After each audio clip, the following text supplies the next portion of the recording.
Hi friends, అందరికీ good morning. ఈరోజు శుక్రవారం కదా, వరలక్ష్మి పూజ కదా, అందరు బాగా గ్రాండ్గా చేసుకుంటారు అనుకుంటా. ఇంక నేనైతే సింపుల్గానే చేసుకుంటున్నాను అనమాట. పొద్దున్నే ఈరోజైతే బ్రహ్మముహూర్తాన్ని లేచి అయితే ఫస్ట్ అయితే మంచిగా ఇల్లంతా తుడిచి ముగ్గు అయితే వేసిందనమాట. నైటే నేను పని మొత్తం చేసి పెట్టుకుంటా. తెల్లారితే లేచిందే నాకు సూర్యోదయానికి ముందే దీపం పెట్టడం ఇష్టం అనమాట. అట్లనే మంచి ఫలితాలు ఉంటాయి, మనం ఊహించలేనన్ని ఫలితాలు ఉంటాయి అన్నమాట.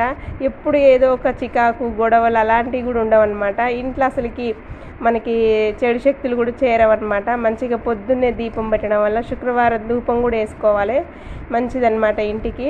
ఇంకా తెల్లవారలేదనమాట, మీకు చూపిస్తున్నాను. ఇదైతే నైట్ కాదు, పొద్దున టైం అనమాట. ఇంకా దీపం అయితే వెలిగించాను. అమ్మవారికి అయితే ఇప్పుడు పొద్దున సింపుల్గా అయితే పూజ చేస్తున్నాను. ఇక అమ్మవారికి అయితే ఇంకా ఆకు ఒక తాంబూలం అయితే పెట్టాను అనమాట. 2 అరటిపళ్ళు. ఎప్పుడైనా అరటిపళ్ళు వచ్చేసి జంటగానే పెట్టాలండి, తుంచకూడదు. మంచిగా ఇట్లా అతుక్కొనే ఉండాలన్నమాట. అంటే ఇట్లా చిదమకూడదు అనమాట, విడదీయకూడదు. మా అత్తయ్య అయితే చెప్తారు, అందుకని నేను విడదీయను. జంట అరటిపళ్ళే పెట్టేస్తాను. అంటే జంట అంటే డబుల్గా అతుక్కున్నవి కాదు, మనకి కొమ్మతోని 2 వస్తాయి కదా, అట్లా అనమాట. ఇక అట్లనే పెట్టేస్తా తుంచకుండా. ఇక్కడ కూడా అట్లనే పెట్టేసిన అనమాట. ఇక 2 ప్రసాదాలు అయితే పెట్టేసిన. పైన మా కులదేవుడికి, కిందనేమో నేను దుర్గమ్మ శివయ్య అందరు ఉంటారు అనమాట. అక్కడ ఒక 2 అరటిపండ్లు అయితే పెట్టేసిన. పూజ అయితే మంచిగా చేసుకుంటా ఫ్రెండ్స్ నేనైతే. ఇంక ఈరోజు అయితే రాగి చెంబు పెట్టి మంచిగా సెంటు, గంధం, పసుపు, పూలన్నీ కూడా పెట్టిన అనమాట. ఇక పూజ అయిపోయాక ఈరోజు అయితే సొరకాయ సాంబార్ చేస్తున్నా.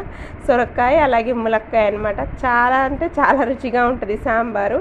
నేనైతే ఎక్కువగా ఫ్రైడే వస్తే సాంబారే చేస్తాను అనమాట. మంచిగా పప్పుచారు చేసుకుంటే ఫ్రైడే రోజు మంచిగా తినాలనిపిస్తుంది. మంచిగా మనం వెజ్లో ఇంకా సాంబార్ బాగుంటుంది కాబట్టి ఈరోజు ఫ్రైడే స్పెషల్గా అయితే చేసిన అనమాట. ఇంకా ఇల్లు అయితే ఇంకా పూజ అయిపోయిందే. ఇంకా మొత్తం ఇక వెజిటేబుల్స్ కట్ చేసి వంట అయితే స్టార్ట్ చేసేసిన. అవుతుంది వంట ఒక పక్క. ఇక పూజ రూమ్ అయితే చూడండి ఇట్లా ఉంటుంది అనమాట. ఇక నాకు వచ్చి వంటగదిలో పూజకి ఇచ్చిర్రు, కానీ అక్కడ నాకు నచ్చలేదన్నమాట. అందుకనేసి పూజ రూమ్ వచ్చి సపరేట్గానే పెట్టుకున్నా. ఇంకో బెడ్రూమ్లో పూజ షిఫ్ట్ చేసిన అనమాట. మంచిగా దీపాలు అయితే అందులో వెలిగించుకుంటా. ఇక మంచి చెడు ఉంటుంది కాబట్టి దేవుడి గదిలోకి వెళ్ళకూడదు కాబట్టి సపరేట్గా పెట్టుకుంటా అనమాట. ఇక దోశ అయితే వేసినండి, టిఫిన్ అయితే. సాంబార్ అయితే రెడీ అయిపోయింది. సొరకాయ అలాగే ములక్కాయ సాంబారు సూపర్ అంటే సూపర్ టేస్ట్గా ఉందండి. సాంబార్ బాగుందంట, మా వారైతే తింటారు అనమాట. ఇంకా దోశలకు